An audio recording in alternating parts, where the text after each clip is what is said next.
Andy McDowell and Orlando Bloom step outside of their comfort zones for today's gritty crime film. Howdy, I'm Jeff Goldsmith, and this is the Q&A. My agenda is simple. Each week, I plan to bring you in-depth insights into the creative process of storytelling. And speaking of crimes, we have repeat offenders, the Nelms brothers. That's right, the directors of today's film, Eshom and Ian, with us today. They are repeat offenders because they have been in this podcast before. They were podcast listeners before directing their first major feature. So, folks, it is great to have the Nelms brothers back. And I gotta say, their new film, Red Right Hand, which is now in limited theatrical release and also on VOD, so you could see it in theaters or watch it at home. It's a cool little film, and I really hope you check it out. And what's so great is to see Andy McDowell play a completely evil and sadistic femme fatale, so much so that her own henchmen are scared of her, which is something wild that you just don't see every day. And Orlando does quite well as a backwater criminal, reminding everyone how important casting can be. And the Nelms brothers have traditionally been great at it. They're good at casting against type and directing actors who want to go outside of their comfort zone. And the action in this film is also really interesting because they had a good sense of geography for a bunch of the major shootouts, which is really important when doing a shootout, and you'll hear us talk about that as well. So look, I want to thank the Nelms brothers for being so generous with their time, and they were very forthcoming about their creative process, so I know you'll dig this episode. And speaking of things to dig, Backstory Magazine just published its Oscar issue. That's right, it's number 51 for us, issue 51, and it's our Oscar issue, and it's fantastic. We have a great looking cover that I'm sure you'll enjoy, and you could see our table of contents over at our website, backstory.net. As you know, last week we published the 16th annual Screenwriting Nominees Q&A podcast, which is cool because we had 7 out of the 10 Oscar-nominated films join us for that discussion. But, you know, our magazine is our other outlet. And basically, the Oscar issue is a great way to not just talk to screenwriters, which we do, about things that I did not talk about in the podcast, because since I was doing the questions for both, I made sure that they were separate. What the magazine is also able to do is talk to cinematographers and editors and animation directors, and it is just an absolutely packed issue with a lot of great stuff. You could also read almost every single screenplay that was Oscar nominated, including with a bunch of the contenders. We also have TV articles, including getting behind the finale of True Detective Night Country. And if you've ever heard me talk about it before, as you know, we keep adding new articles to our magazine even after we are published, because that's what you could do when you're a digital magazine. So look, I really hope if you've never read us before, you check out our free issue, which you could do at backstory.net or via our iPad app, Backstory. And if you want to support independent film journalism and become a subscriber, I'm here to offer you discount coupon code SAVE5. That's SAVE and the number 5 at backstory.net, and that will save you $5 off a 1-year subscription to the magazine, and your backstory.net login credentials will work in our iPad app as well. I gotta say, it would really mean a lot to me to have my podcast listeners and iTunes and Spotify and my YouTube watchers of the Backstory Magazine YouTube page support my passion project. So thanks for considering becoming a subscriber. But now, without any further ado, let's jump right into our interview with co-directors Eshom and Ian Nelms about their latest film, Red Right Hand, which is playing in theaters and also available on VOD. Eshom and Ian, how's it going, guys? It's good to see you. It's great to see you too. It's good to be back, man. Glad to have you back. And basically, I want to give the audience just kind of like point of view of who you are and from whence thou hail, because it's been a few years since we had you in the podcast before. I just want to know when you realized you wanted to be writer-directors, and was it something that you went and studied for? Well, we did not study for it. We thought about going to film school, but we ended up just taking the DIY path, starting very humbly, shooting renegade movies on the streets of LA. But I think the moment we realized that our love of cinema might translate into a profession was Ian and I, or a passion at the very least. Ian and I was away at art school for drawing and painting in Kansas City Art Institute. Ian was wrestling his way through college, but fell in love with literature and plays and was doing that chapter of his life. He's up late one night watching IFC. 2 renegade spunky indies come on. He watches them. He has a paradigm shift. He calls me the next morning. He's like, dude, I saw 2 movies last night. They blew my mind. And mind you, like, Ian and I at this point are, movie lovers, right? But it's like Terminator 2, Predator, Indiana Jones. Like, it's all the big stuff. We didn't quite have a nuanced appreciation for independent film. And it just so happens that night I was sleepless. Ian's in California. I'm in Kansas City. And I watched the same 2 movies on IFC. And they are The Real Blonde Bond and Barfly. And I have the Oh, wow. exact same epiphany moment. And we're sitting there, we're geeking out about these two movies. We were states apart, thousands of miles, and we both had this paradigm shift where it was like, wow, I think this is our calling. And all of our skills now have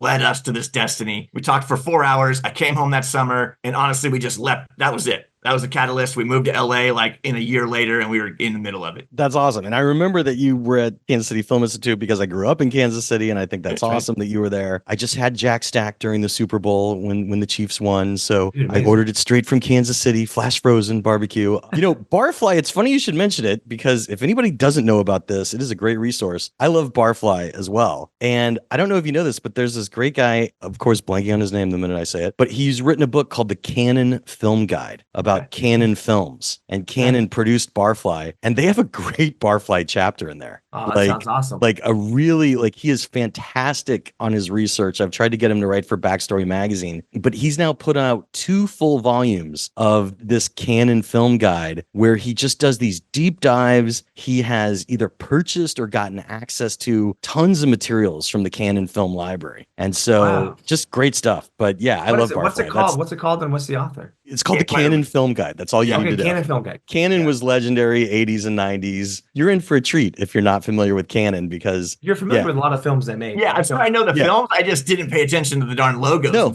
of course. And like those books are awesome.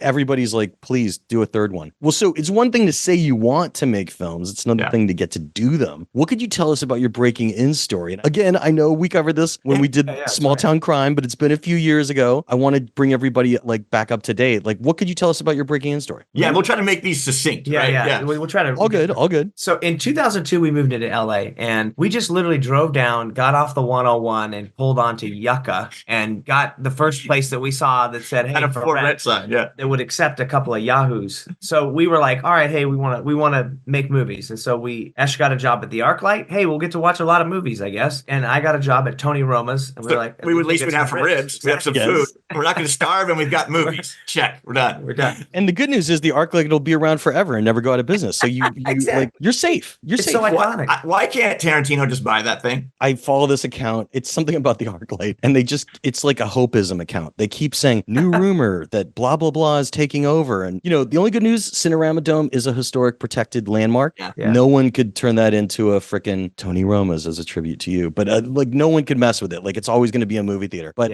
I don't know. Like they would be idiots that somebody hasn't taken over that theater. Such a great theater. It's such a special experience in the Cinerama Dome. Just the way the sound and the acoustics of that structure. And then obviously the ArcLight is a beautiful cinema. Like paramount of its time when it was built. I was upset. Like somebody posted this really nice video and they're like, do you remember when we had a proper life? And like it was somebody just standing up on top of the second level balcony of the ArcLight, just showing like a typical Friday night of everybody in the restaurant. Yeah. And then people like just talking about movies while in that lobby area buying tickets. It was like this great pan over. It was like, how does a behemoth like that fall? I hope it's coming back, but that's a good plan. Free movies and ribs, like discounted ribs or something like that. Everyone at ArcLight was cinephiles, right? They would like a bunch of like USC, UCLA, Film Academy graduates all work there. Passion for film, all of us. Every server at Tony Roma's was an actor or an aspiring writer or filmmaker. Nice. And so Ian and I were like, well, why don't we just take all this talent that's around us and just start making stuff? So I got rear-ended in a car accident. My beloved Volkswagen van, which I still drive to this day, just because I'm a masochist and I really enjoy working on a car every weekend. I hammered out the dents, I replaced the parts myself, and we took that money and we bought the DVX 100 camera, which was the film liberator, right? It's our version of like 16 millimeter, right? The cool thing was it came out, within a year of us moving down to LA and trying to do this, which was amazing because there wasn't really a cheap option before that. And that was the first liberating prosumer camera for those out there who don't know. Yeah. And digital age beginner, like is what started it. And that really opened up some amazing opportunities for us. We got to shoot with Octavia Spencer, Tate Taylor on a short film that they were doing. This was previous to The Help. It was a couple of years before The Help, maybe That's awesome. 5 years before that. Yeah, before anyone had blown up. We made a really scrappy independent feature ourselves called Squirrel Trap. And you know what? It's a movie, right? We learned a lot. We learned what not to do. We learned some things that we did do right. It was a $1,500 feature film, and we did everything ourselves. It was a 3-man crew, me, Eshom, and my dad. And our dad lit everything with a Coleman lantern from Walmart, a flashlight, and a bounce car. Wow. And there's night scenes. out in the middle of wilderness. We're out in the middle of wilderness, about 5 junior college students who are writing a paper on Thoreau, and they go out to sort of experience the wilderness on like a 3-day weekend and write this paper. Yeah. And then we rounded up a bunch of our ArcLight alum, and we made a scrappy, like we entered a contest, like make a movie in 48 hours. And we ended up with that crew, like winning the Los Angeles contingent. So they flew us to New York, and we made a movie in 24 hours in New York in the contest. We didn't end up winning, but there were a lot of wonderful collaborators in there, amongst them Peter Atencio, who did like Key and Peele and then like Keanu and a bunch of other stuff now. And so then from that experience, we're like, hey, why don't we all team up? The whole group was that talented. The whole group, all of them. Yeah, it was like, there's so many folks in there. And so we said, why don't we team up and make a movie like Four Rooms, like Robert Altman's Shortcuts? We'll each write and direct it, and we'll do like a little like log line where it's like, hey, we'd all gone through like breakups at the time. And it's like, hey, we all start at a movie theater and we've got to end at a hot dog stand, and it's men dealing with women, and it's all got to take place in one night, and you can do whatever you want in your story, but it's just got to start and end at the same spot. The cool thing about that is it was so liberating that your story could go anywhere and it could have anybody in it. And then we started thinking of, after we wrote them, we started thinking of crossover moments where one guy was running around his underwear the whole night and he would run through someone else's short in the background, which was hilarious. And then when we started intercutting them and finding those moments, it became really hilarious, like to see them start to interweave a little bit. And you see them all in the beginning together, then they interweave a little bit, and then they end at the hot dog stand, or do they?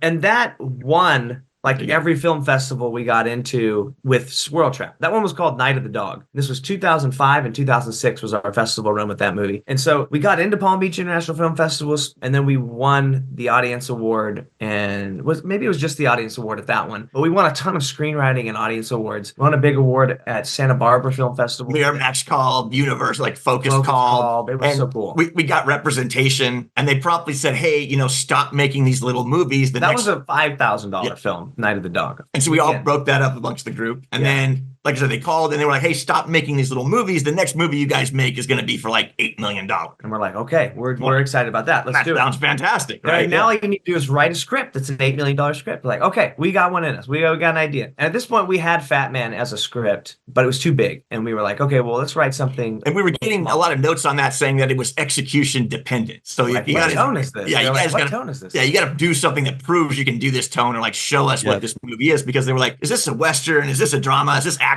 Like, what is this? And we're like, yeah, it's all of that. The above.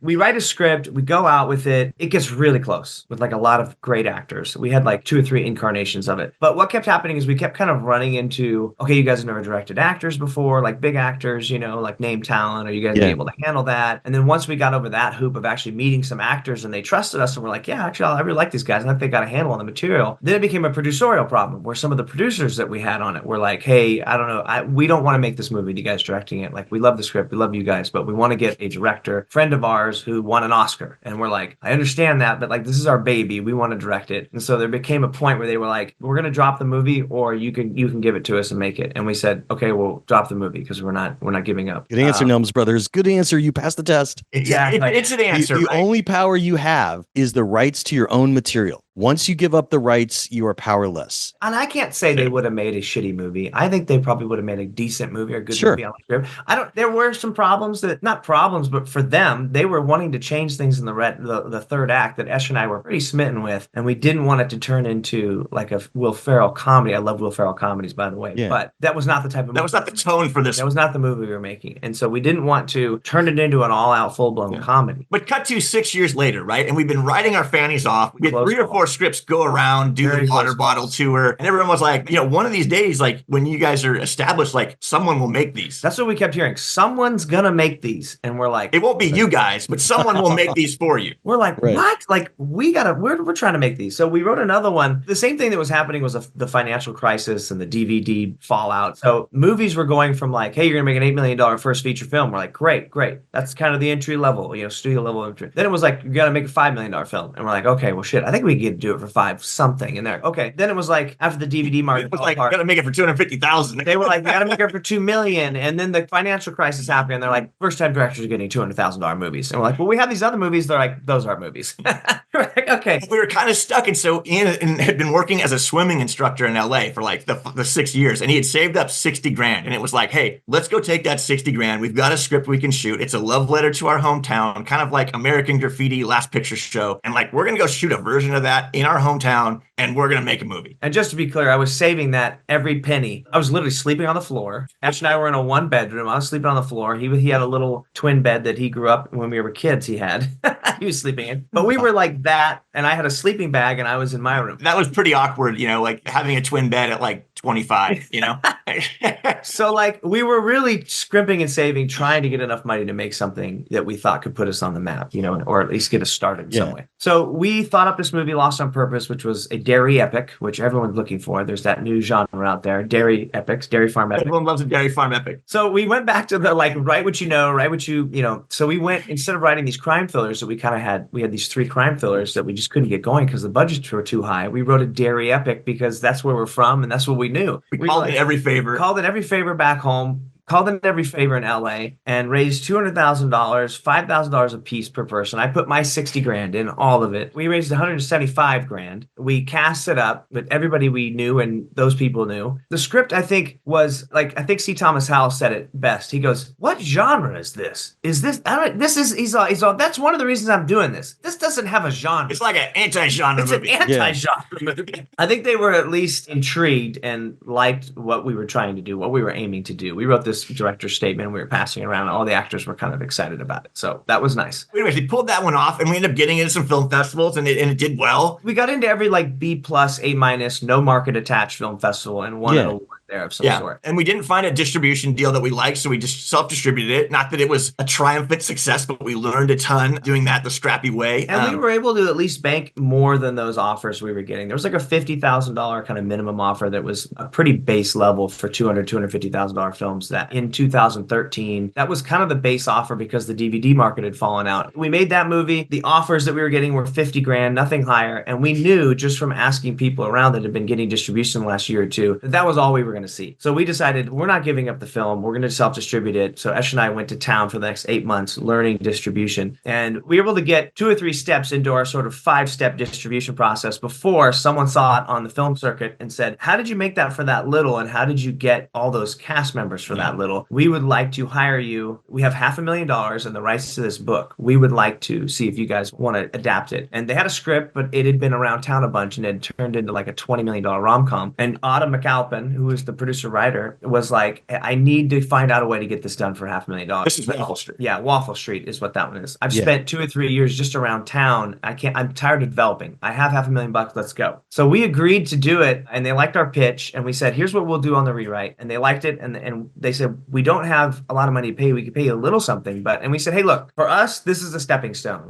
We want to put everything on the screen. Don't pay us to write it, but you got to promise us you're going to make it." And they said they would. Handshake deal.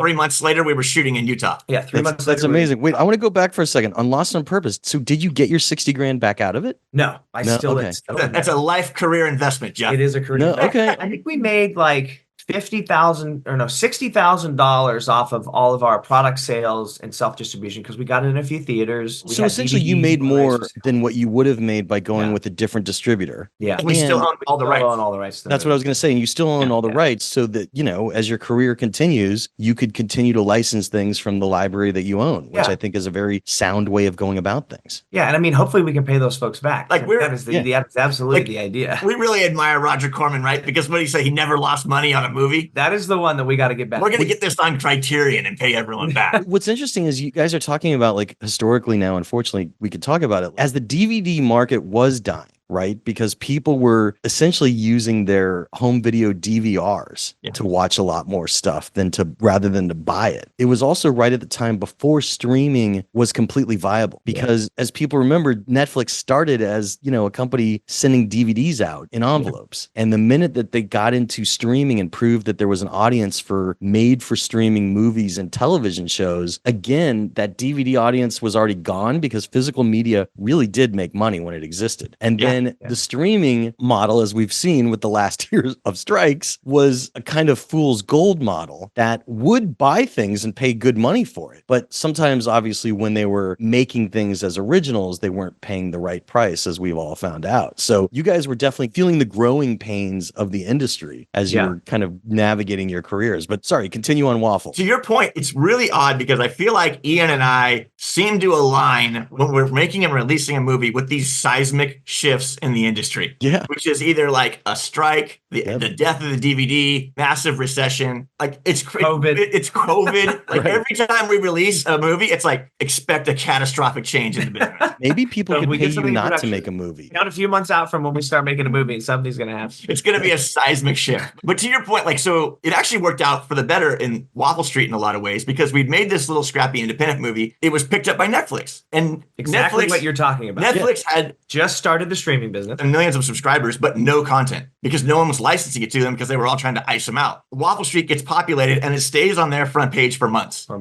And it just racks up like 250,000 reviews. And it's just like, we would go to like Portland, right? I drive into Portland, I'm at a pub and they're like, hey, what do you do? And I'm like, I'm a filmmaker. Like, you got anything you've seen? And I'm like, like we've made this little movie called Waffle Street. They're like, I've seen Waffle Street. It's on Netflix.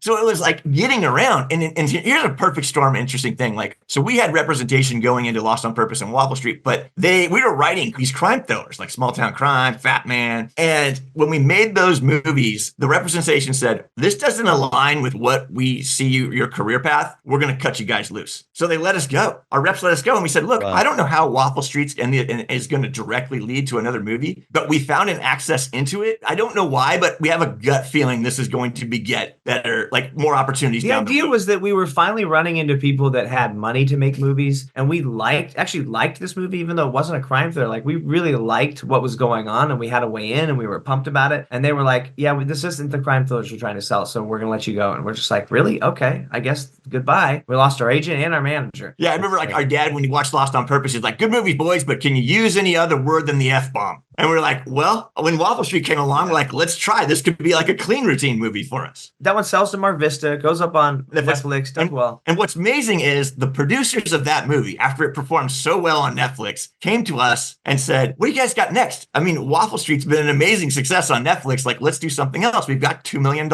And we were like, oh, really? And we've got all these crime thrillers in the drawer, but they're nothing like Waffle Street. So we handed them Small Town Crime, and they were like, hey, we really like this. We would totally make this for about $2 million. Ended up being 1.9. But can you guys help cast this? Like, that's what we really need. We need some cast to get to that cash amount. And we were like, okay. And we were actually we've known Octavia Spencer since like 2002 or 2003. And we were working on this adaptation of a book she had the rights to with her. And we were just brainstorming ideas and thoughts. And we had just finished the trailer for Waffle Street. And she was like, what are y'all working on? We're like, oh, we just got this trailer for Waffle Street. Check it out. So she watches and she's like, oh shit, I love Danny Glover. Like, I love this. Like, awesome. I can't wait to see this. This looks really good. What are you guys doing now? Like, what feature are you guys doing now? And we're like, oh, well, we actually just got funding for this crime thriller. And we actually knew that Octavia loves crime thrillers. So she was like, ooh, a crime thriller, really? We're like, oh yeah. She's like, let me see it. So we actually had the deck because we were actively going out trying to find a cast and cash at this point. And so we showed her the deck and she's like, y'all, this looks good. Like, give me that script. So she reads it in 24 hours, calls us back. I'm EPing this. Who y'all want? We landed on John Hawkes as like the ideal guy for the lead. And she goes, okay, I'm going to go out to him. I share the same publicist as him. And so she writes him, she goes, we've been in a few movies together, but we've never had a scene. So that's basically what she faxed him because he's a Luddite. She was like, John, we've done a few movies together. We've never had a scene, but let's do this together. I love this. I love this for you. I love the guys. And the only thing I want to say before you read it is we're going to play brother and sister. Read it. And he tells us later when we sat down with him that he was just like, we're going to play brother and sister. Like, what is this? It was a good hook. Yeah. Such a good hook from her. And having her on board led to like the casting of Anthony Anderson, Robert Forrester, like all these amazing legends. And we got to out make it. And honestly, it was a kind of an amazing experience that we got to play at South by Southwest to a sold out Paramount screening. And then we sold it at South by Southwest for how much we made it for. So that was everybody made their money back. Yeah. We got we got new representation. And we for podcast listeners out there, you could hear our entire Q&A for for Small Town Crime because it is still in iTunes and Spotify. So you could actually hear us go really in depth. And, I love the movie. It was a blast having you guys in the series and finding out that you were previous podcast listeners before you had made your first feature film, which was awesome because I always love hearing that. And it's awesome to have you back. So we also did a Q&A that we recorded for Fat Man. And so you could still hear that as well. I would say looking back a couple years later, what would you say was the biggest lesson that you learned on Fat Man that maybe influenced you as you continued making films and maybe even influenced you on this? I mean, look, I think the biggest thing is just go bold, lean into yourself. That leads into what I was going to say, the casting of it. Like, we picked the people that we love for the roles and they absolutely crushed it. And I feel like that is one of the biggest strengths of that movie is just the performances in it. You guys are amazing at casting. I mean, I cannot wait to get to today's film, Red Right Hand. I'm sorry, I was going to ask casting later, but I want to know right now. Andie MacDowell as the femme fatale. Yeah. A sadist that is so hardcore she scares her henchmen. It was brilliant casting. She ate up every scene. When did that idea come about? And then I'm going to flip back and ask you about the development of the project. But you guys are always great at casting. Yeah, this is one of the funnest things is we had her on our list to start with, right?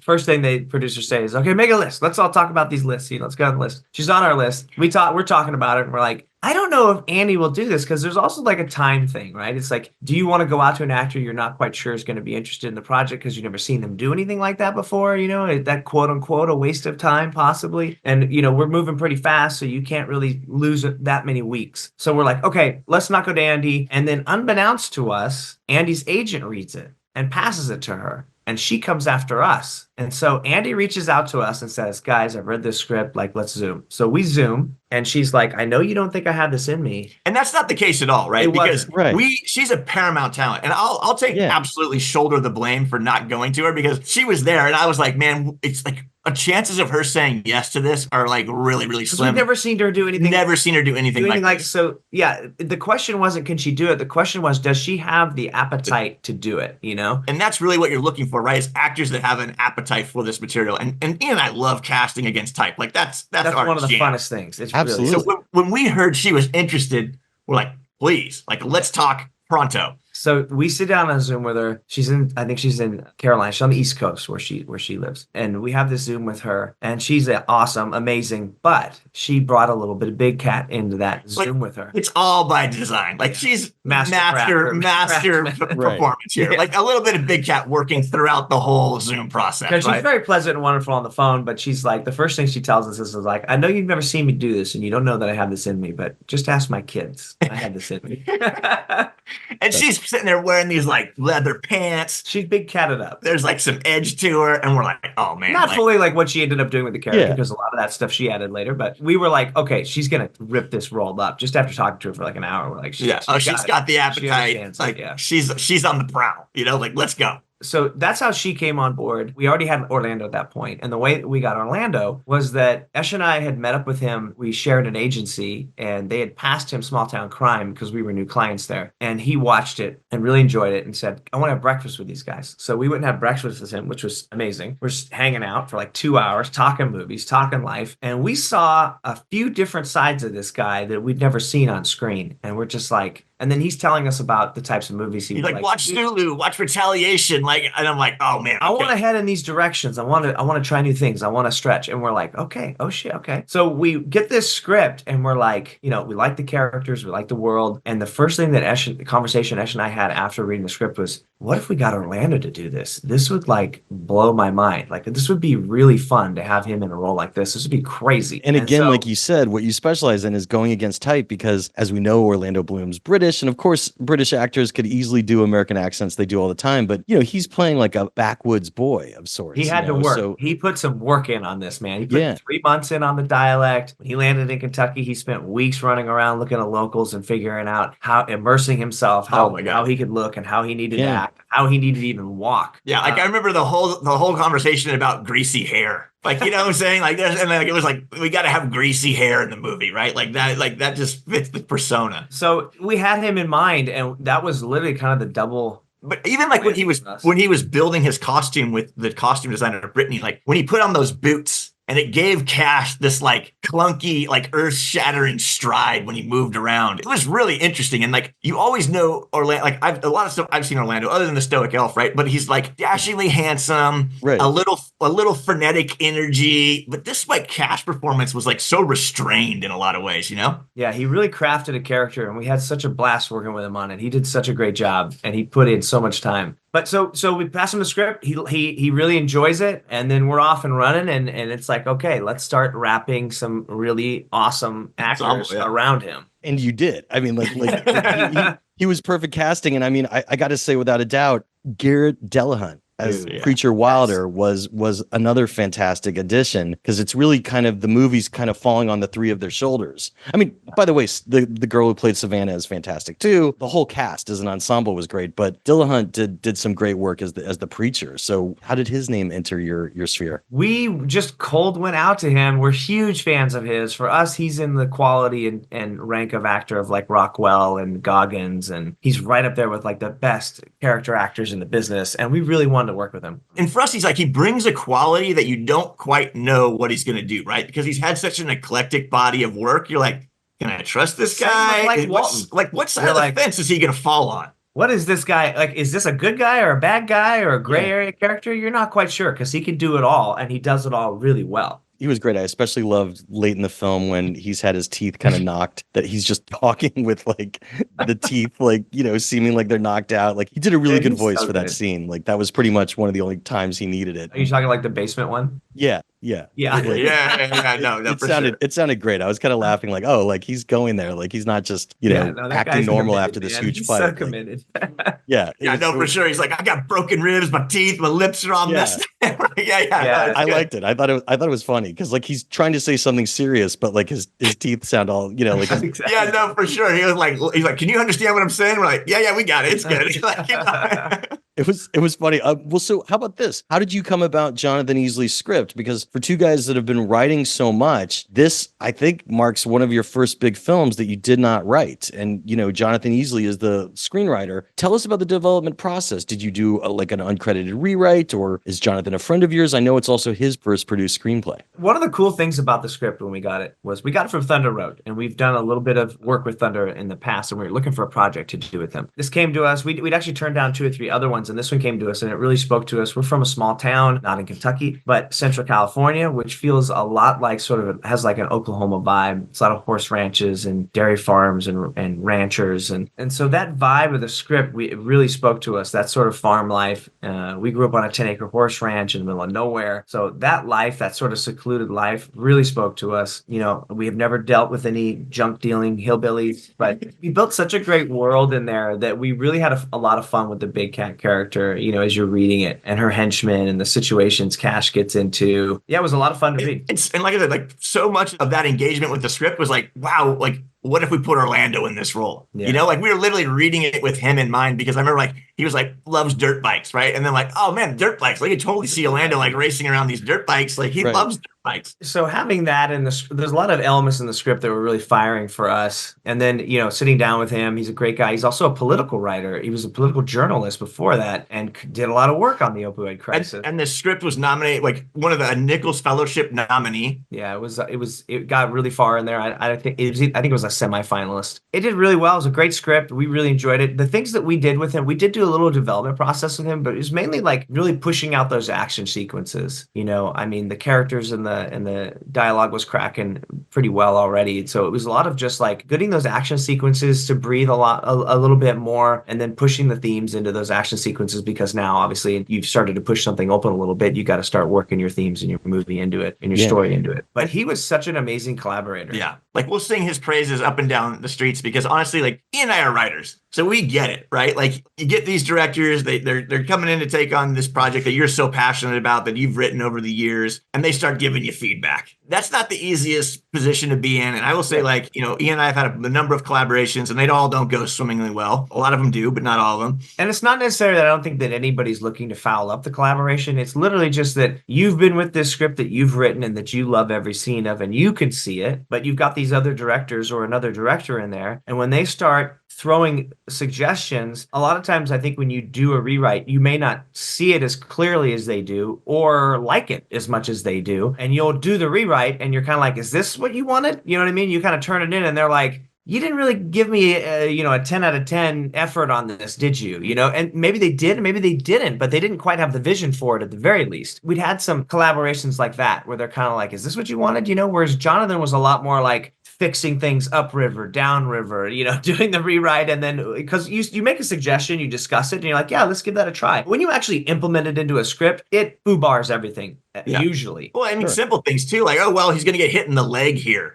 So it's just like, that's going to have a ripple effect all downstream, you just got to think about all that stuff. He's not stuff. hurdling that fence now, now that his leg's shot. And then you get to the location and it changes again. Would you say it was a good experience? Like, would you be more open to just directing someone else's script after like a development period again? Or is your preference, obviously, like most people, still to write and direct yourself? Look, I think it speaks to it. Yeah, we'd be lying if we said our preference wasn't to write and direct our own material. Yeah. But look, if a piece pops and we're like, yeah, wow, we can see our way into that movie and we're excited to do it, like it's 100% on the table every time. Yeah. That's great because it seems like a good experience. Well, so tell me this, what was your budget and schedule? I can say that it was under 10 million, above 5 million. You kind of know where that's at. I mean, that's great. You guys are now above 5. Yeah.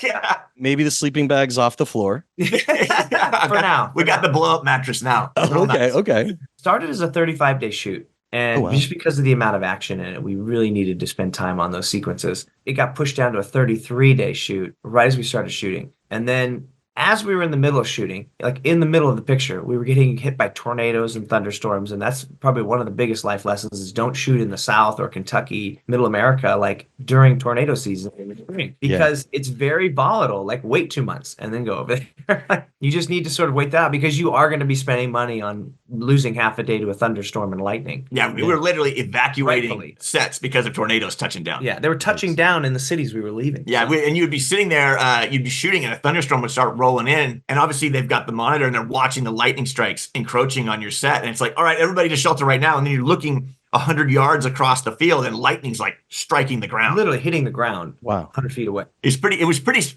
amazing to be immersed in nature that's that popping off. And I do think in a lot of ways it fueled and informed the film because there is that volatility in the weather and it feels like that's like permeating the whole landscape. And all that wonderful weather creates beautiful trees. Like it really does, like the trees and the fields, and like it does such a phenomenal job of greening everything up, and giving you some nice cloud cover at times to shoot some exteriors so it all looks the same. Like it's a beautiful, great place to shoot, but it is volatile during the spring. Like it was rough. Well, so how many days did it wind up being total? Oh, sorry, 31 and a half. Yep. 31 and a half. Wow. Yeah. You got a lot in there for 31 and a half. That's awesome. And and look, but like, it's weird, right? Because now people sit here 31 and a half and they're like, wow, what an extravagance for some people, right? Shot my last movie in 12 days. But I was just reading like Fury Road, right? That book, Blood, Sweat, and Chrome or whatever it is. Yeah. And like Miller shot for like 9 months. Exactly. And like Scorsese's shooting for like a year on Killers of a Flower Moon. And you're just like, and they're like coming up with like 5-hour cuts. And you're like, this is amazing. Like that to me is like, you wonder like why like there's such beautiful nuance and detail and extravagance in those movies. And it's like, because you have the time. You have time. Yeah. Absolutely. I totally agree. Well, so tell me this, when you do a shoot that is that short, your pre-production is really just paramount as directors because you want to figure out most of your stuff before you're on set so that, of course, when a storm hits, you've already done your homework. You're ready to roll with the punches as they're happening live. What was important to you guys for pre-production? Probably the biggest thing for starting pre-production was finding the right locations. The script's written a certain way and it's got a certain, especially in the second half, or I guess you'd say the ending, you've got this like 20-minute action sequence that sort of takes over, and it's got a lot of moving parts, moving pieces that have a certain amount of terrain and in a house, out of the house, front of the house, back of the house. The geography's all got to work. So you got to find something that it can at least get you in the 90 percentile of what you need, because we're not going to be able to build anything. So that was one of the biggest things. And that,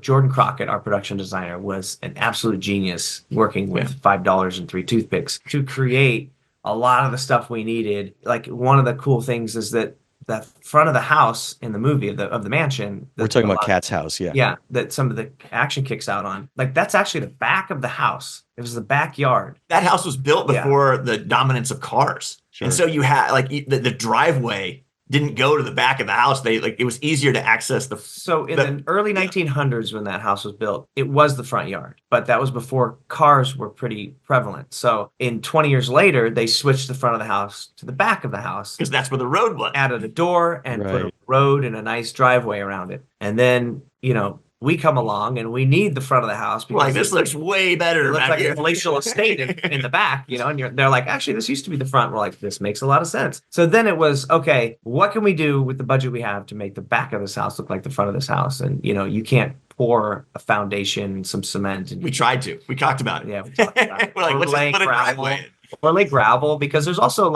ruining someone's yard and house. You lay gravel, you're not going to get all the gravel up. It's going to be a nightmare for them. I got to tell you though, it gave this realism because, especially in kind of the boonies where the opioid crisis hit, the fact that there was no driveway, I was actually clocking that because they were just pulling up on the grass. And that felt a bit more real to that rural sense of who cares about a driveway? You don't need a formal driveway. I thought it was actually kind of endearing that the house didn't have one. Now it makes sense. You pretty much nailed it though.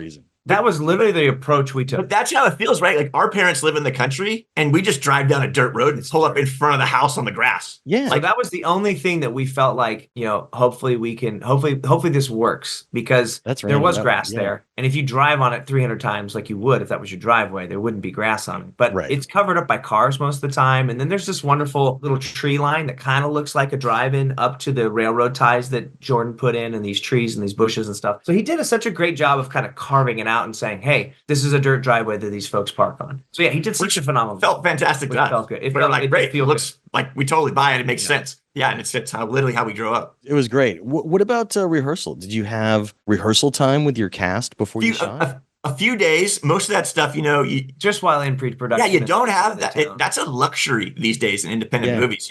You get a couple days, everyone lands. You really got to do a ton of work beforehand, just talking through character with actors. If they're on their job, right? If they're on point, they're bringing ideas to you the whole time. And fortunately, Ian and I, that's a critical aspect that we look for in our collaborators. You talk to an actor and start to get a vibe for them as you're trying to see if you're going to work together. And that's one of the things we absolutely look for.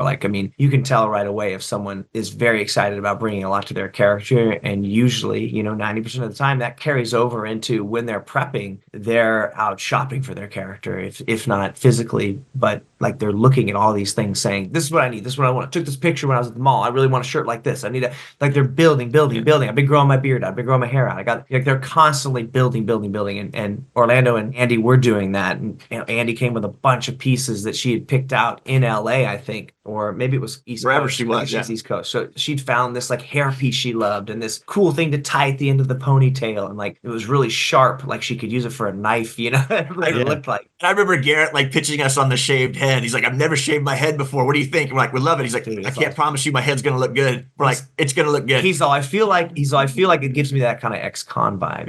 We're like, no, it does. It does a really good job of that. I remember we sat on the Zoom with Scott Hayes and he was like, so I've only read it 5 times. And you're like, okay. And he's already pitching you so many ideas. He's showing you teeth he has that he used for another movie that he thought he could turn and shave down or use this and that, yellow him a little bit and it'd be perfect for Finney. Clink. And you're like, holy shit. He's talking about his hair. He wants to change his hair, grow it out, get it dye it darker brown. They're really diving into building their character either from inside out or outside in, but you just see so much work going on. Yeah. And that you just get a sense right away, the appetite for the role, right? If it, the last thing you want is someone showing up being like, put me in my costume, tell me where to stand. Okay, I got it. Go, Yeah, you want someone hungry and excited, as we are. No, that's awesome. Podcast listeners and iTunes and Spotify and YouTube watchers of the Backstory Magazine YouTube page, which is where you could see the lovely Nelms brothers and you could see all these Zoomcasts. We are getting into the spoilers. So if you have not yet seen Red Right Hand, go see it. Press pause. Come back, because now we're going to talk spoilers. You have no one to blame but yourself. But please go see it. Support independent film. But we're going to get right into it. So you have a classic film noir setup, which you guys are always great with. It's a reluctant hero drawn back into a life of crime that he left behind him. And, you need that toughness to show that he's going to be able to handle it. But you also need the vulnerability of why he really doesn't want to be there. So what were kind of the challenges that you talked about with Orlando? Because I thought he gave a really nuanced and good performance. And yes, part of it is just man of action.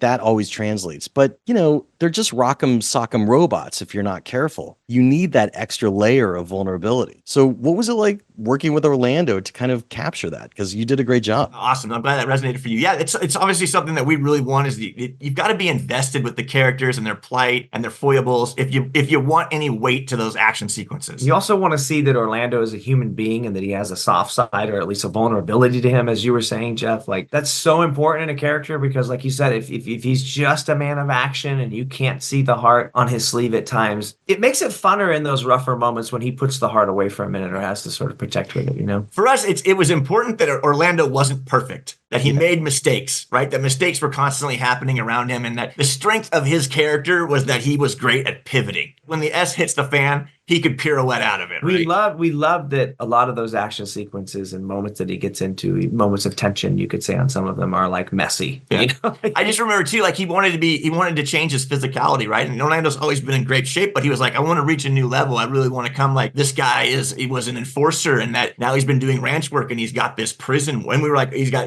this jacked physique, and we're like, okay, well, there's nothing for us that triggers us. Like we're like, dude, you show up and you're jacked out of your mind, and we never see you work out. Like we've got to have like at least one scene to justify this like incredibly, physique that you're rocking right now. And he was like, cool, man, let's do it. Like I got an old prison, like I'm doing a prison workout when I did a little time, and like we're like, perfect, man, like great. He and Finney like picked out all those tattoos, like Scott Hayes, like the ones they would have together, and the ones he would do apart that were more personal. I think to your point, you always see Orlando, like you've seen Orlando do a lot with it, in that dashingly handsome, frenetic energy. And for here, it was like, I really think Cash should be nuanced, subdued, and then like there's a restraint in him because once this dog gets off the leash, there's no holding them back, And plus, the guy has seen a lot. That was another thing we talked about a lot. He's worldly. That character had seen a lot and been a lot of places and done a lot of deals and seen a lot of violence. So he's not going to be like he's not going to react overly to a lot of these things. He's going to be pretty stoic and he's going to be thinking. And there's going to be a lot going on behind the eyes when these moments are popping off. Or the other thing we loved is that the softer side of the movie, right? You can see this guy trying to conform to this farm life with a family, and you can see how much he cares for Finney, Scott Hayes' character. Although he's a fuck up, although he's a mess, he's trying to get this guy back on the track because he feels that this guy can get back on the track. There was also a thing like in the scene where in the beginning where Scott's and they had the complication with the horse birth. Like we definitely want Orlando in there, but we can't have him contributing in a profound way because this guy is an enforcer. He's not, he's new to the ranch life, and like Finney's the one that's like utterly and completely capable there. And then Chapel Oaks is the real heart that he's sort of, right? The young, naive ingenue that he's trying to help raise. She's the future. And that is really like the heart on his sleeve, we feel like, is her. Because he's doing a lot of this for her, obviously, Yeah, I mean, a lot of the movie was protecting her, and to try and give her a future, which makes sense, which is always, inherent in film noirs. Tell me this, how does it break down for the two of you directing? We've talked about it before, but it's always interesting to hear because co-directors are kind of a rare, phenomena, but we there's classic ones, like obviously, the brothers Nelms, the Coen brothers, like there's Hughes, there's a bunch, Wachowski siblings. There's a bunch. So tell me how it breaks down for you or how it's changed over the years, if it has. I think over the years, we've become more and more dysfunctionally codependent. We lean into it. We definitely rely on the other for their strengths. That's not to say we're just sitting here being like, yo, dude, you take all that from here on out. We're constantly like pushing each other to better ourselves in different facets of this craft. Thankfully, our tastes sync up pretty well. And I feel like if I'm writing something and I give it to him to rewrite or vice versa, but in that case, just because it's from my perspective, like when I give him something to rewrite, I know it's going to get better. Like I've never had a situation that I've given him something that I put down that didn't come back better. And if I was like, oh man, I don't know about this beat, we'll either discuss it, and usually the most passionate person wins because sometimes it comes down to a performance, right? Like Esh will literally tell me, I'll be like, this line, it's sticking out to me. And he'll be like, well, what if I said it like this? And I'm like, oh, okay. Yeah, that's great. So now we're like, do you split up certain scenes? Like, do you say like, okay, I'm going to take this sequence, you take that sequence. Do you do it like that? That can happen. Like the process would start like this. It would be like us discussing something, either a character or an idea. And then we have a scene. And then we're like, okay, well, what about in that scene? How do you think it should go? What do you think it should be? And we're like, okay, something like this, because we need this out of that scene. Okay, yeah. Well, maybe I have him doing this and he's doing that and he's driving this. He drives in and he's got this thing. Yeah, I like that. Okay. And what if he does this? Okay, yeah, great. I love that. Okay. And then usually it's me that starts to write because Ian's fast out of the gates. I'm a quick on the draw. I like to write. So I get down and start putting it on the keys. And then I usually probably get like 10 pages down. I'll pass it to him. I'm excited. And then he'll tell me what's wrong, what he thinks is wrong with it and what's right with it and what he's excited about it. And then it'll come back to, and he's like, let me do a pass on it. I think my writing is a bit more at a glacial pace compared to Ian. Like Ian would be like, the time Ian finishes an entire screenplay, I might have 5 good pages. So thank God we've got each other. Ian's like constantly kicking me in the fanny, and he writes plenty. But I am definitely, I'm doing a little bit more. Yeah. If you get in the directing side of it, he's a fine artist background. He's very interested in light and composition. He's a special storyboard artist as well. So he's very good at putting sequences together and coming up with dynamic shots and angles. I get to throw some things in there when I'm excited about something that he'll be like, oh yeah, great, I love that. I things at him, but feel pretty synced up though. Like, we just talk everything to death before we even get to that phase. So we write it, we hash it all out, and it's pretty much on the page for us to a 90 some odd percentile. Yeah. And so when he's boarding it out, obviously he's boarding out something we just said. It's not like I'm boarding it out from not seeing a location, right? Like we'll go see the location and we're like literally like kids out there playing war. Like we're running around and we can run around this bush. We can stay close and then go to a Y. And then so we're just talking about it, Like it's just an extension of our childhood G.I. Joe battles. It really is. It's what it feels like. What about with actors? Because I mean, like, one of the things I've heard is on some sets, the actors are like, oh, which director am I going to listen to? They're both telling me different things or something like that. Again, that's why sometimes co-directors, like, you're going to do this scene, I'm going to do that scene, and then the actors know. Or do you guys both direct at the same time? Yeah, sometimes it'll just be one of us, and that's fine too. But like John Hawkes had this story where he was told on the South by that we didn't even know was happening until he told that story. He was saying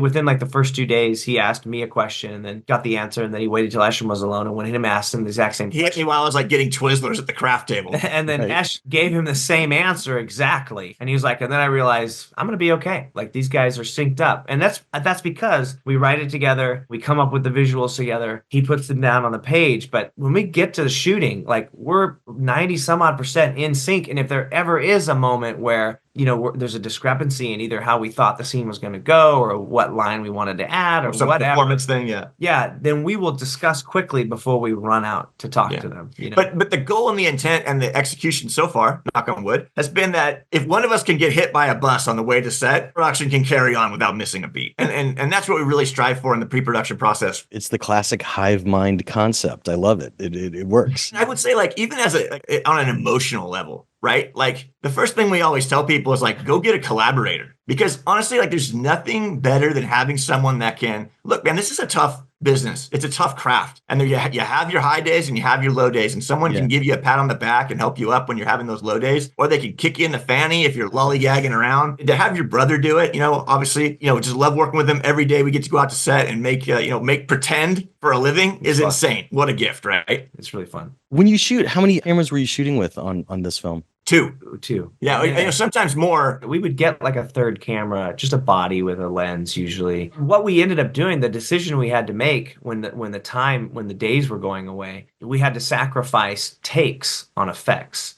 That's what we decided. Like resets on effects. So resets on effects and takes on the effects went away. And you're mostly talking about squib effects, I would guess. Exactly, all the practical windows and squibs on the cars, squibs on the actors. We one-shotted 99% of all those effects that are popping off in the movie. Wow. Out of necessity. And like, kudos to the team, right? All of our collaborators there, Tim and everybody else, the actors. I mean, because they were like seeing the laces on the ball when those effects had to happen, because they knew the time constraint. And we knew that, hey, if this doesn't work, it's a 2-hour reset and we're going to lose half these setups. Did you ever have anything that just you knew you weren't going to have the time for that then saved you digitally as like an effect? The things that we did digitally were like, let's say, luckily we've done a couple of films now with this type of, and we love practical effects. So the practical effects and the digital combination, like we're pretty familiar with. So we would, let's say, not everything times out perfectly, right? So like a squib on a car would pop before it needed to pop. You got to do it in the wide, and then you've got to move in and shoot your coverage. Well, you've got a bullet hole sitting there. Yeah, and so we would do things like in heal and reveal it, cover it, or push it over a couple frames or in a couple frames just to make it match the shot better. But for us, it's a visceral and a tactile feel for actors and performance. And I think the audience can feel it too, right? When a gun has recoil and glass and shell casings are bouncing around, like there's so many little tiny intangible things happening.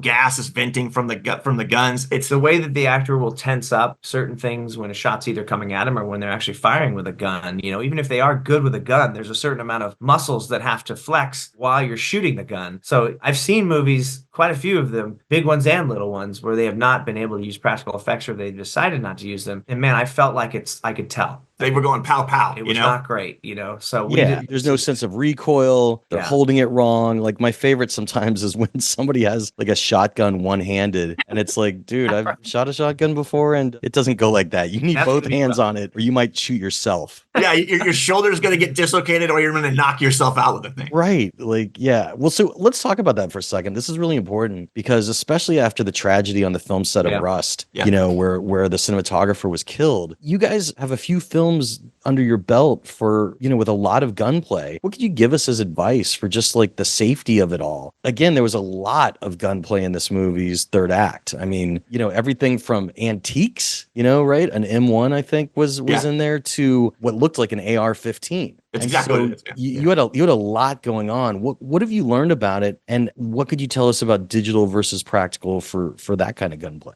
Yeah, look for us. There's a lot of protocols in using blanks in weapons for film. If you follow those protocols, there are so many levels of protection and checks and balances. The critical part of using those weapons safely is following the protocols that we exist, right? Obviously, in a situation where that breaks down is where you get a really tragic accident, right? But as long as you're disciplined and you follow those protocols, there are so many in place to prevent those type of catastrophes. I can just say that we really try to work with people who take themselves seriously and follow the protocols. Thankfully, we've never had anybody try to rush action sequences as far as safety goes. There's like a 4 or 5 person protocol line of people who check the breach, who make sure the plugs are in place, who make sure there's no live ammunition in there. Yeah, there's really like a protocol, and as long as you go through the protocol, we've been fortunate enough not to have a mistake. But it's just being disciplined in that stuff, man. You don't get lax in it, right? This isn't, fun and games out in the backyard. This is serious business. So some of the stuff I read, there was just a lot going on, you know what I mean? That wasn't in line with following the protocol. It's just what I'm trying to say. There just seemed like you said, a real breakdown of the protocol. Did you have any digital effects? Like, did you have digital blood, digital muzzle flash, stuff like that? So there's things that happen just with a 24 frame rate, right? Where you're going to get these like clipped muzzle flashes where they'll be between the 20, a frame and they won't show up, or they'll be like half of a muzzle flash where it creates this weird line. So you have to do, repairs like that. But there's one blood hit in the movie where the squib didn't go off in Orlando's leg. Here's a fun fact. Crossing the hallway. Yeah. They did a good job digitally. They did a good job. I think they even took some spray from an actual other shot and carved it out and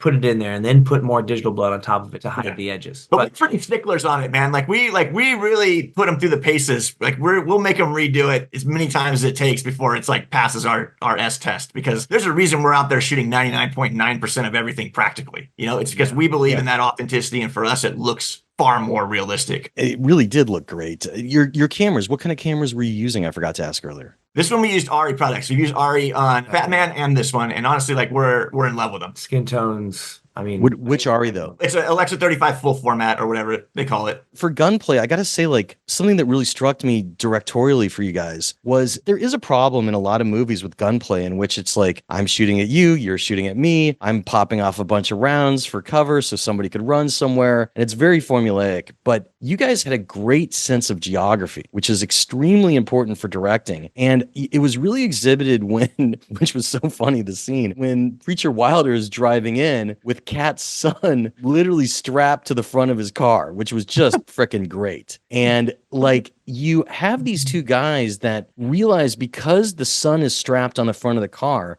they're at a disadvantage, right? The preacher's protected by his body. So what they did in the gunfight was they were flanking him on either side, so that they could get a shot in at him on the side and preserve the sun. That's a pain to do, man. But you did it perfectly with that geography so that the viewer was always aware of where they were moving, why they were moving there, what their goal was. It was very simple, but I'm sure it took some planning. Tell us about that sequence. Because, I mean, even when he ends up outside of the car and behind it at the end, you still know that he's, caught in the middle of this crossfire and it's not going to work out well for him. Yeah, no, honestly, I'm so glad that you appreciate that because it's something that we're very passionate about and we make sure it feels right. And I think, look, I have a love affair with paintball, the game paintball. I think a lot of these gun battles are channeling the strategy that we use in paintball. So it's obviously, we're looking for those angles, trying to flank people. So we just extend that into the gun battles. And it's important, man. Like there's nothing worse for us than watching a movie with action and it's a cacophony of cuts. You have no idea where anybody's at, but you just see people shooting over stuff and bodies dropping. And you're just like, I don't know what's happening. Yeah. So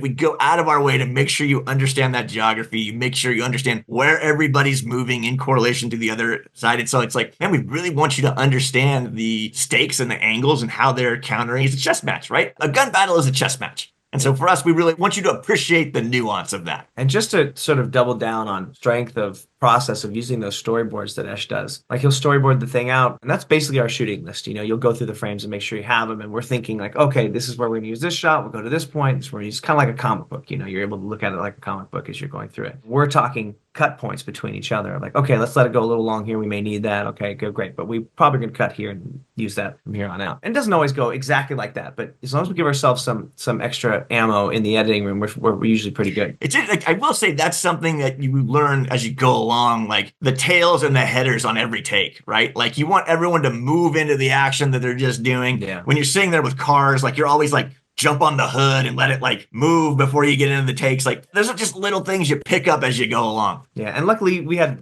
great actors like, Dillahunt's obviously in a ton of the action and he's really versed in it. So like we'd be like, all right, rolling. And then he starts kind of moving already. You know what I mean? Because he's not going to just start at a dead stop and try to move into something. And Garrett's so amazing too, because he's like, how'd that look? I need to be tighter to the car. Like, he's obsessed with the physicality of it, just like, did it look good? Do I need to be a little more angular to this way or whatever? It was great. It was really fun. Yeah. So one of the things that happened on with the schedule changing like it did with that deduction of days, we had to go shoot another location in the middle of that shootout. So, because it got condensed by 3.5 days. So all of a sudden, Cash's cabin, like we had to go shoot it right in the middle of that. And it was a day. And then we had like 2 or 3 other days that were right in between there. We shoot something else. So we had to leave that location for like 4 days, I think. And we had to come back and shoot a few more things out on the lawn, I think without Dillahunt, and then go into the house and try to finish up all the stuff with Kenny and we shot one side of one shootout with the bucket. That's right. In Orlando. The hallway stuff we only shot in half of the hallway. So we had Kenny shooting in Orlando, but we had none of the other side of Orlando shooting at Kenny. So,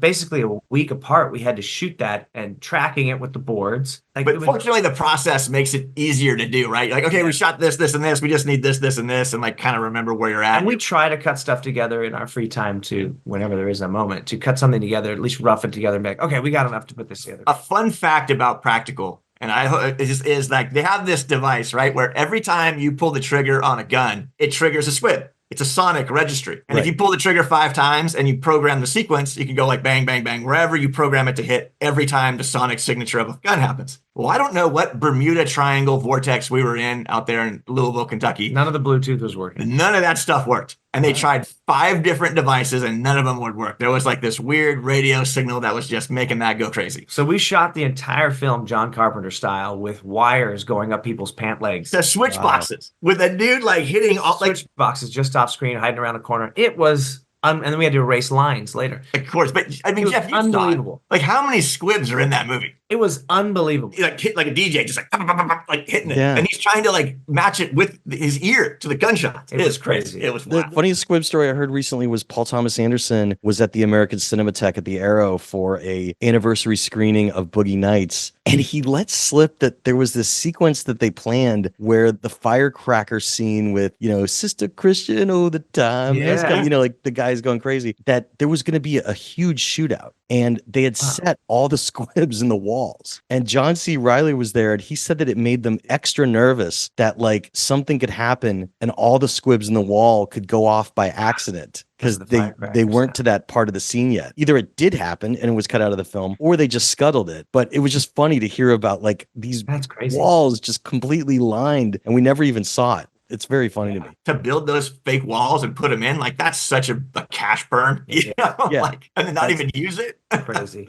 It's crazy, but that's awesome that you guys used real squibs. Oh yeah, and wires, like literally like 50 foot of wires. Like Orlando's like running with wires out of his pant So leg. stupid. And like Wow. Garrett's doing the same thing. It's wild. Ooh, hey, I'm jumping in really quick to remind you to check out Backstory Magazine. And folks, we just published our Oscar issue, and it is absolutely fantastic. If you're curious what's inside, you could go to backstory.net and you could look into our table of contents. And what's really interesting is, yes, we just published the 16th annual Screenwriting Nominees Q&A podcast a week ago, which featured writers from 7 out of the 10 Oscar-nominated films talking about their craft. That's a great podcast if you haven't checked it out, so make sure to do that. But since I'm the fella that did that episode, I also kind of make sure in the magazine that our interviews with our Oscar-nominated screenwriters have different questions. So a little bit of pre-planning saves the day. And I gotta say, this issue is fantastic. We also have interviews with Oscar-nominated cinematographers and editors and animation directors and short film directors. So there is a lot to explore in our Oscars issue. And outside of the Oscars, we're continuing to cover television and film, and yes, even playwrights from the stage. We have a great feature on True Detective Night Country, and we were lucky enough to interview Isa Lopez after the finale. So there's a lot of great stuff to see in Backstory's Oscar issue. Now, look, if you've never read us before, you can, of course, check out our free issue at backstory.net or via our iPad app, Backstory. And if you like what you see, I hope you'll consider becoming a subscriber and using discount coupon code SAVE5. That's SAVE and the number 5, and that will save you $5 off a one-year subscription to Backstory Magazine. All you got to do is enter that code at backstory.net in your shopping cart, and your login credentials will also work for the iPad edition. So look, it would really mean a lot to me to have my podcast listeners and iTunes and Spotify and my YouTube watchers of the Backstory Magazine YouTube page support my passion project. So thanks for considering becoming a subscriber. But now, without any further ado, let's jump right back into my interview with the Nelms brothers, Eshom and Ian Nelms, about their latest film,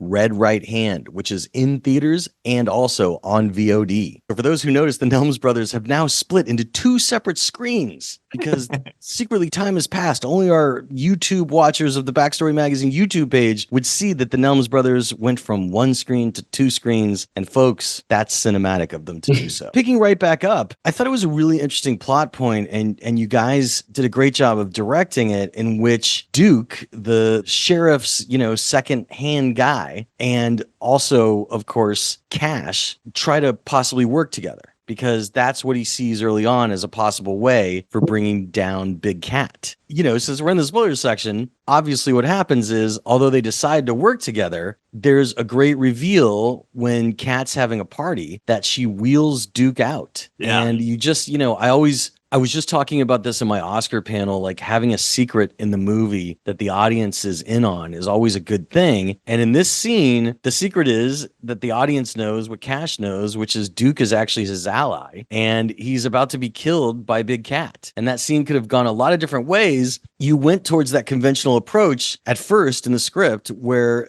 and I know that you didn't write it, but I mean, like, the script is going towards this conventional approach that, Cash says, oh yeah, I'll take him out back and I'll kill him. Like, leave it to me, I'll do it. And then she just kills him dead on, because like you think you're going to get that moment of, oh, he's thinking this makes sense, we've seen that before, right? He's going to save his friend and tell his friend you have to disappear for a while. But like, she's so sadistic that she freaks out even the henchmen that are working for her, which again is like just like a pivotal thing for her character. What was it like directing that scene? Because there's a lot of tension going on.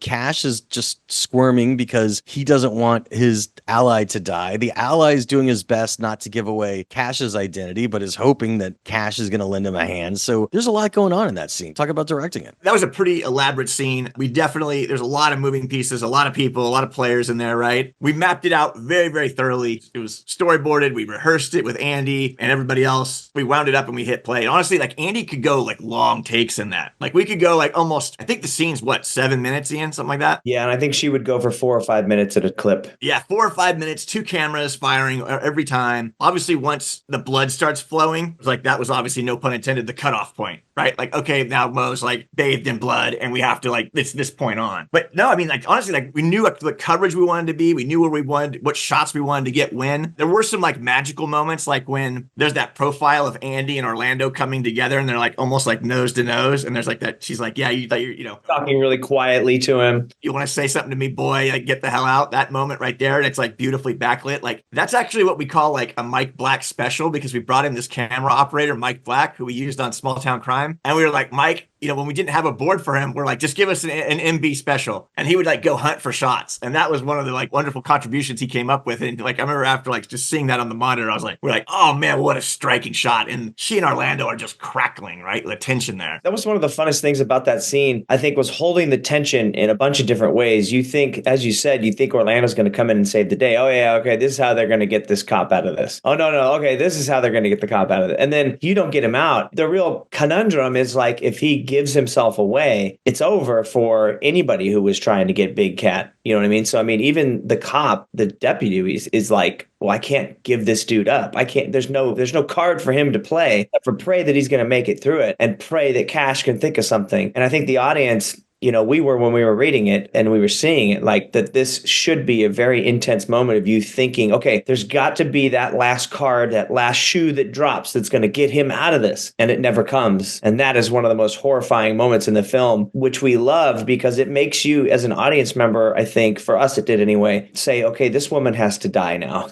I hate this woman. Right. And for us, that scene had to be very visceral and affecting. Like it had to leave the audience, just like her crew members, like gasping. Like this is such a horrendous atrocity. Like Ian said, she's got to go. It also does a really cool thing in that I don't think you think she's going to take it that far because it's a police officer. Right. And like it just shows you, because you don't know Brian Garrity's characters. You don't really know he's in with her yet. You think he's like trying to find a way to get her, although she's a powerful person. Okay, how do we do it, Cash? You're part of the problem, blah, blah, blah. You get this feeling that he feels a little powerless and that not necessarily that he's in with her. And when that happens, you're like, we had a great time in the script with like, oh my God, like, how could this happen? Like the cops are going to come. And then when he walks up to the door later, you're like, okay, he's coming to get her. Why doesn't he have like 18 guys with him? Like, what the fuck's going on? And then he shows up and he has that conversation with her and you're like, oh shit, this bastard's in on it. And I will say, it's like the first moment that Cash hasn't been able to squirm out of a situation, right? Like Big Cat calls him on his bluff, cuts him off at the pass, hard stop. It empowers her a lot. Like you're like, oh shit, like Cash isn't going to be able to weasel out of this one. He's going to have to hit this head on or it's not going to work. No, absolutely. One shot that I really loved was, the reveal when Savannah is hiding up in the ceiling and the camera just,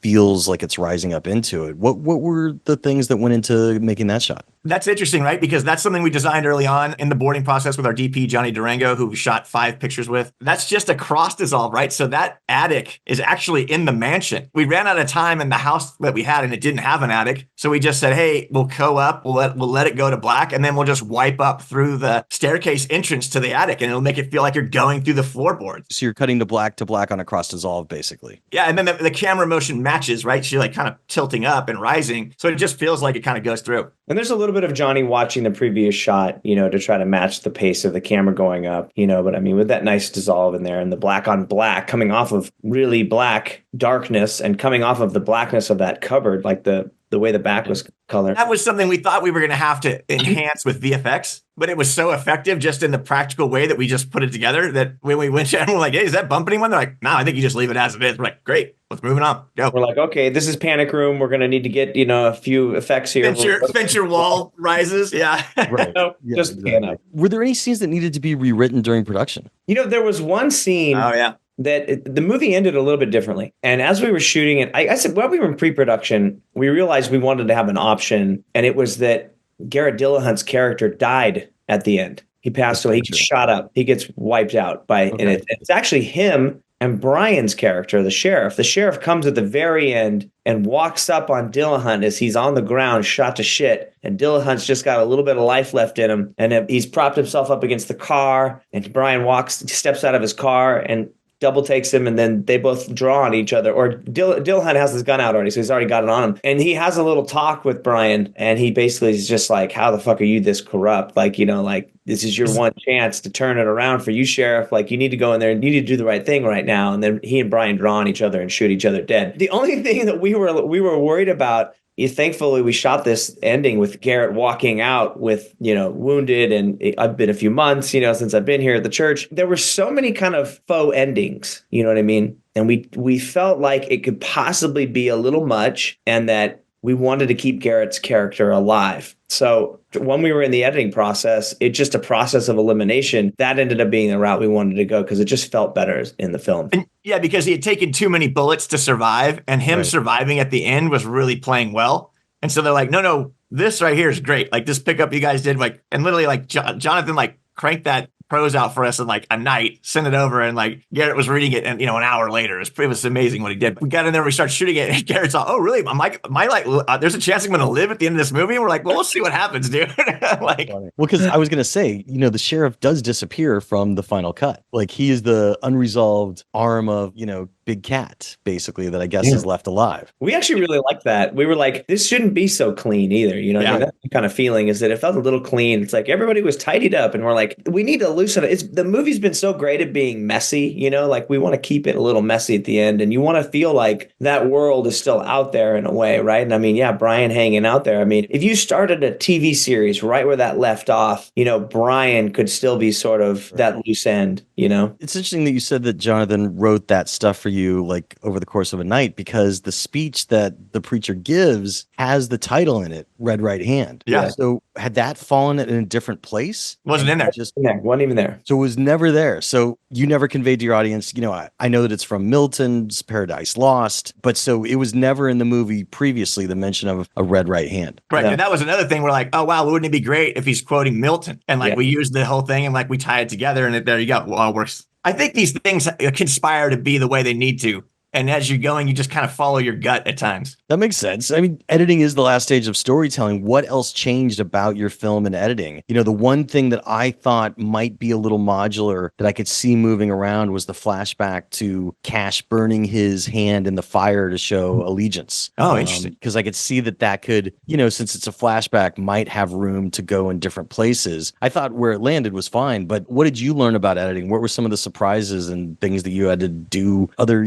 surgery like this that you were just talking about? There's so many countless things that we did. About, I think, maybe 3 or 4 scenes hit the cutting room floor, all together. That's okay. That's kind of the natural progress of this. They were just sort of like some of the more redundant things that we were like, oh, maybe we need to hit this on the head a little bit more. Do you want to mention anything in particular? Because I mean, there's always like a lesson in cut scenes too. We put them all together with a deleted scenes piece. They're going to be on the special features when it comes out. But so there was one where right before Cash agrees to do the jobs for Big Cat, that he goes to Wilder in the church. He kind of has a moment with him about what does God feel about, a man that has to do something he doesn't want to do, even though he has to do it. Right. And then there's kind of an Old Testament, New Testament section there. Because you used that earlier where you said I'm an Old Testament kind of preacher, and, was talking about like the revenge factor. It was a beautiful scene. It was shot. Johnny lined up in a gorgeous shot. And it was one of those scenes that we really hated to lose because it was so gorgeous, so well performed between the two of them. And I mean, you'll see it on the deleted scenes if you care to take a look. But it's basically Orlando sitting there in the church all alone. And then Garrett walks in and sits about 2 pews behind him. And they just kind of start talking. And there's this cross in the foreground, and the wonderful stained glass and this very green hue is hovering over the church and the wides.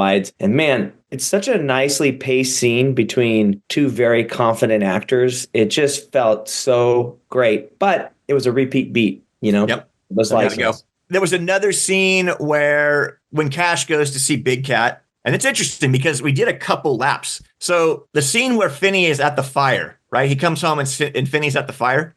That was technically another night, like the second night after he got beat up. So when Cash came back the first time, Finney's still rolled up. He's laying on the couch where we saw him in the initial beginning of the movie, and Savannah's watching over him, clutching a hunting rifle, like protecting her dad. Another like, Orlando comes in. He says, "Hey, you need to go to bed. I got him." And there's like sort of a touching moment between he and his brother-in-law, and he and his and Savannah. But again, it was like, hey, we kind of have the scene where she's in the bedroom where he comes in, and we have the scene at the fireplace at the fire. You already done those touchstones. You don't need to double touchstone here. Yeah, so it was just getting rid of like extraneous stuff like that. And then there's a ton of like, there was a second flashback in the bar that was a little bit of a tangent to kind of show you how much of a savage Cash was in his past, which just ultimately proved to be extraneous, and a bit of a detour we didn't need to go on. Yeah, it ended up being like this weird diatribe because we had the flashes. We shot it in this really cool shutter speed that made it kind of jumpy and jittery like a memory, and it looked awesome. It looked like Saving Private Ryan. Yeah, it looked awesome. And then Johnny put this filter on it. It looked cloudy like a memory. It was amazing. And we were all excited and we cut it in there. And then it just felt, he was telling this story, about this guy who accidentally overdosed his sister and how he was going to go kill him. And it just became this weird, you already know it when he starts talking about it. And it became distracting to go on this diatribe for that long and really dive into it that deeply, because that character, Tyler Mack, you didn't need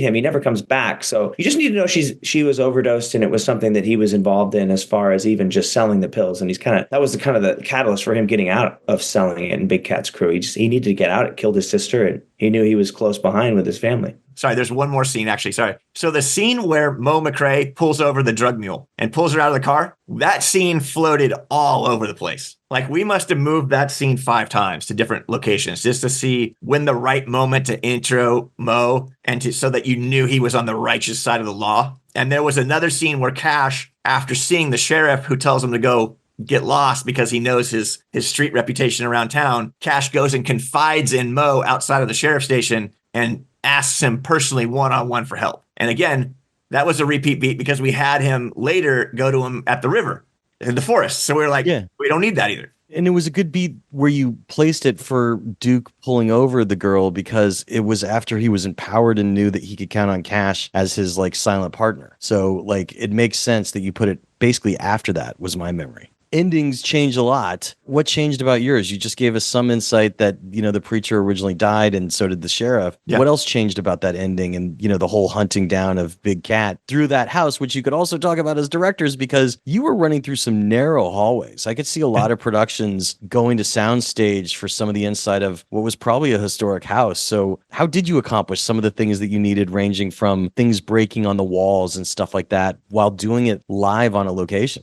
So first and foremost, because of our snug budget, we could not afford to build sets. Sure. And so every location needed to be found. Right. And fortunately, we found these folks with this beautiful home that really were excited about the idea of it being in a movie and having it immortalized in that capacity. And, we were like, hey, we're going to treat it like it's our own. Like, don't worry. And I do remember some days where they came to the set and they like, people were going out windows and like squibs were exploding down dwalls. And they were like, did raise some eyebrows, but we're like, hey, look, these are all facades. Like, your stuff's all right here. We're going to put it right back. And they were cool. They trusted the process, and they were just so you built like false walls. Is that what you're saying? 100%. And so all those like squibs in the door jam and everything, it's just a facade over it. And what's intriguing about that is, because of our budget, they said, hey, and the time, because we lost some time due to weather, they're like, hey, you guys, you're going to have to cut some of this stuff out because you just don't have time to shoot it all. And we're like, that doesn't work for us. And they're like, well, the only way you're going to do it is if either you don't have any resets on anything. You're going to get one of everything. And I'm like, great, that's what we'll do. And so honestly, like, Ian and I have such an affection for practical. So 99.9% of everything in that shootout is practical.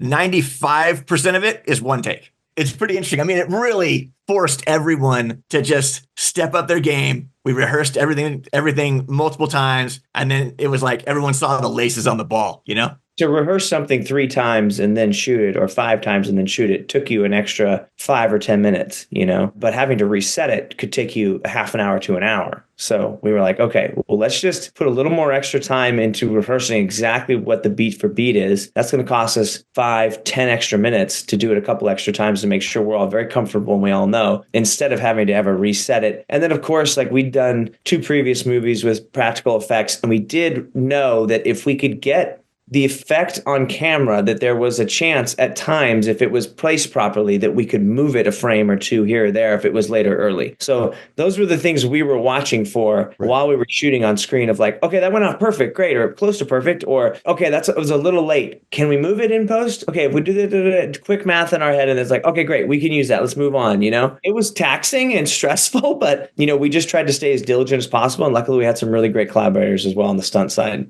There's a couple other things I'm just thinking about now that as it comes to my mind. There was a point where there was a booby trap that had a crossbow, because there was two booby traps. There was the bear trap, and then there was a crossbow trap. And we're like, oh man, wouldn't it be amazing to get Orlando to use a crossbow? And so, but ultimately, that was one thing. We're like, yeah, we don't need the crossbow. Let's get it out of there. And we went with obviously the bear trap was the coup de grace. One of the things you could talk about was the tight space. I mean, because you were running through these really narrow hallways and stairways, and that looked pretty great too. Was it Steadicam? Yeah, so we used a ton of Steadicam. We had varying degrees of handheld during this because we really wanted that aesthetic. We had a shoulder handheld. We had an easy rig handheld, which is just like a backpack with a cable that adds a little bit more stable than handheld. And then we had the Steadicam. And for us, it was just a mixture of those aesthetics throughout all the photography, right? We're like, oh, we want a little bit more stable here because we want to be able to, in a shootout, you don't want it super shaky because it gets really hard to sort of track anything. So we will make that a little bit more stable with some of the Steadicam stuff. And then those shootouts where it's really narrow, that arm on the Steadicam and having that operator in there, you're going to go a little bit more handheld, a little bit more over the shoulder, just so you can get a little bit more maneuverability. The hallways are pretty straightforward, to be honest, because there's only so much you can do in one, right? It's a long, skinny room, and it's like, okay, you're going to do an over and in front, and then you're going to move out of that. Yeah, one of the most taxing things about that whole last 20-minute sequence of that action was that we had, when our days started getting chopped, we started having to plan ahead because a lot of that stuff was in the ladder of the shoot. And so we, it used to be all together and not in sequence, but at least we were on the same piece of property doing those sequences all together. And when those days got chopped and things got moved around to fit it all in, we had to shoot half of some of those scenes, go away for a week, shoot on another location, then come back a week later and try to finish the hallway shootout and a bunch of the stuff where Cash approaches in the woods with the dogs and the guy, and then he wraps around the corner and shoots the guy out the door. Those were all done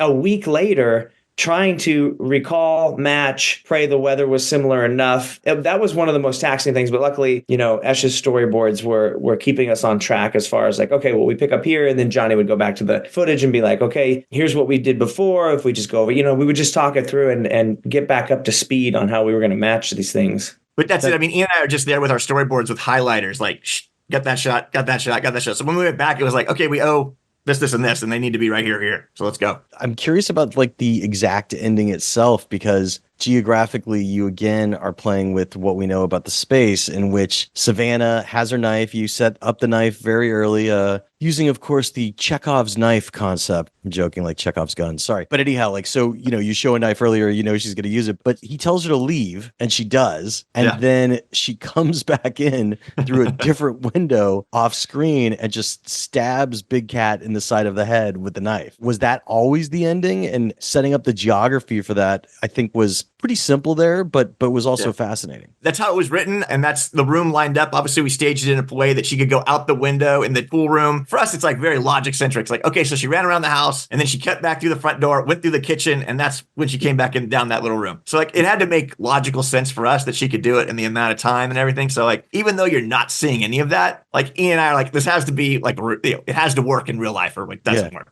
Andy was supposed to do the opening voiceover over the hills, and then Savannah was going to take over because it was a passing of the baton from Big Cat to the next generation, and she was going to close us out. It was cool, but it felt better with Garrett, and again, luckily we decided to shoot that extra shot while we were in the, that extra moment in the church, that extra scene, because we put the voiceover in front and back. We're like, okay, yeah, that feels okay. We put Garrett's in the back, and then it was like, can we marry them? Then we were like, it feels like a lot, and then it was a reductive process of well, maybe we get rid of the one on the end and keep Garrett. Then it felt weird because we have a voiceover up front, no voiceover throughout the movie. Then all of a sudden Garrett's talking at the end. So we're like, well, what happens if we remove the one on the front? Let's just see how it feels. Is she telling us anything that we don't know already? And we see her in 15, 20 minutes anyway, or at least a representation of her and her goons talking about Big Cat, yada, yada, yada. So it's not like we're an hour into the film and all of a sudden Andy pops out of a rabbit hole and you're like, who the hell is this?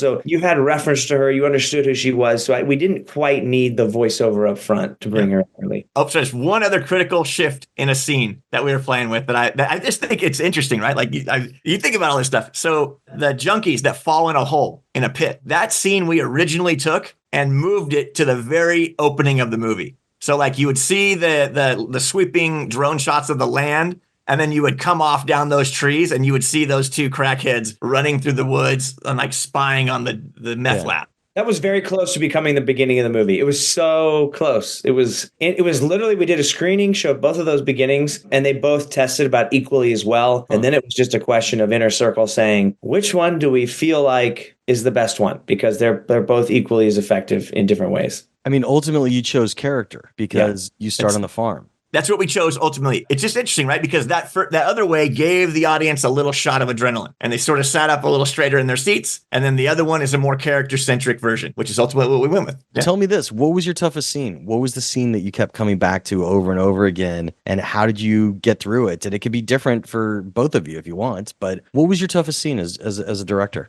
There's a scene in the kitchen where Cash is kind of letting Finney have it for getting him in this predicament. That scene was very challenging because it was scheduled to be 2 or 3 hours in the morning, and that wasn't going to be a problem. And way to go. We got thunderstorm rolled in. We had to shut down on and off. Lightning strikes where, obviously all the crew has to run in and shelter, and lightning strikes are like hitting the field, 100 feet from the set. It's crazy. Rain, a torrential downpour from like a beautiful sunny sky. And then it would just keep stopping, and we'd go and like shoot 2 takes, and then it would shut us down again. And it would keep, so like this ends up being the only scene we shoot all day. We end up finishing Scott's coverage at dark. All of Scott's close-ups it's pitch black outside. And by the grace of God, Johnny, we had picked where Scott had it, and there was this wall, like a little outcropping of the house. And Johnny the whole time is like, that's terrible. We can't see anything outside. But in a twist of fate, he was able to light that, because that's all we saw out the window, and make it look like daylight. And that's honestly like how we were able to finish the scene. And kudos to Scott and Orlando for just being tenacious and being that scene all day, no matter we must have stopped and started 5 times. It was crazy.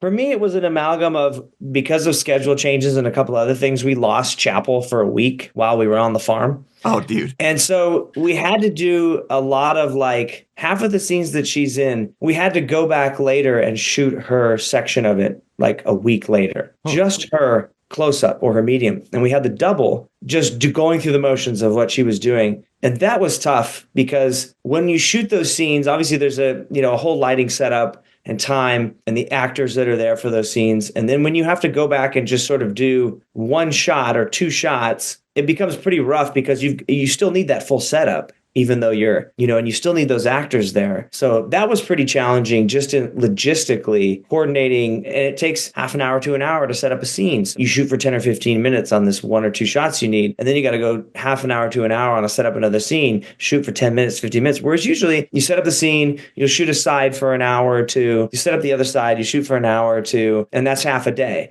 Whereas our days were just getting chewed up by these hour and a half hour setups trying to catch back up, replacing the actor in the scene. And it was great. All the actors were game. Everybody came back in. Scott, Orlando did their parts of the scene and were the shoulder, were the person in the foreground and everything for her for those scenes, which was wonderful. But it was logistically just tough. It was a lot of that throughout the whole shoot. With the action sequences, I said, we came back a week later and we losing an actor for a week and having to shoot over her shoulder with a double and then have her come to her performance. So was it just a scheduling error that happened? Yeah. Well, as we were losing days, she's scheduled to be in town, out of town, flights, driving, everybody else's schedule. Soon scenes we have to shoot on other days. She was not scheduled for that week, so we lost her for a week. And then we had to carve out an entire half a day to lose to picking back up the other half of her. It wasn't a half of her stuff, and thankfully, most of the critical scenes were not like that. She was there for the big stuff. Yeah. Right. There were just all these little scenes where she talked her line. Yeah, that one she walks up where they're rinsing out the back of the truck, and she walks up and is like, "What are you guys doing? I know you're talking about something I shouldn't be listening to," or whatever. That whole scene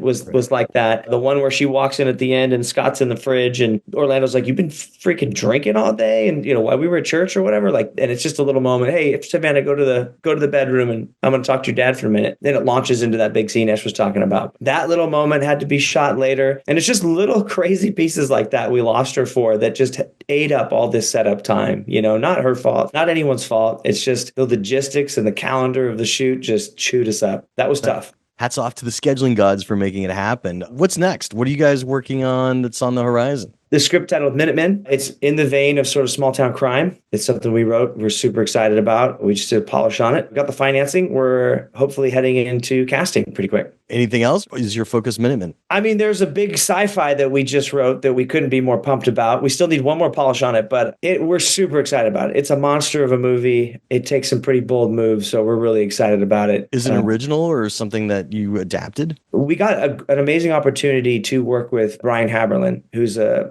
independent comic book artist, but he's worked on like Spawn and X-Men and like every amazing comic book you could think of. He has a lot of these titles that he still retains the IP to. And one of them, was just in treatment for him. And we read the treatment for it. He said, I think you guys might like this. And he sent it to us. We read the treatment. We were like, holy cow, there's a lot we're responding to here, but can we take it in this direction? We brainstormed with him. He really liked what we were doing and he let us run with it. And now, we've delivered, the script. Everyone's psyched about it, and we got to do one more polish on it and get it out the door. But we couldn't be more excited. It's a wild, fun ride, massive sci-fi. Does it have a title?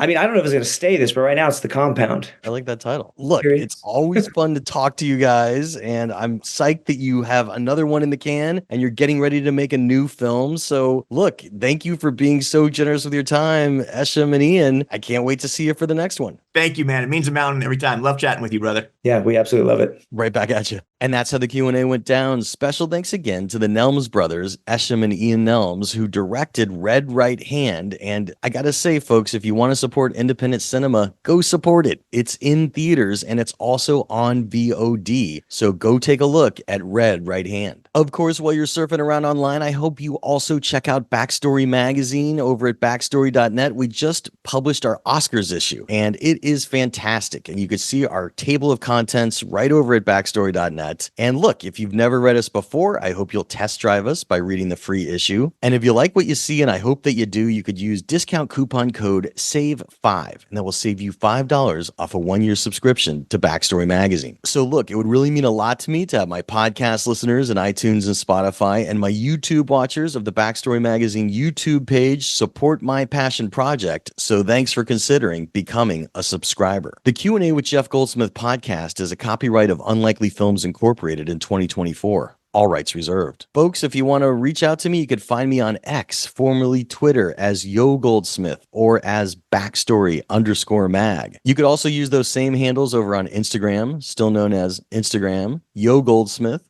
or Backstory_mag. I also have a Facebook fan page as one way to get a hold of me, and you could always write a letter to backstoryletters@gmail.com, and I will do my best to respond to you. I'm Jeff Goldsmith, the publisher of Backstory Magazine and the host of the Q&A, thanking you for tuning in and telling you to stay out of trouble. Till next week.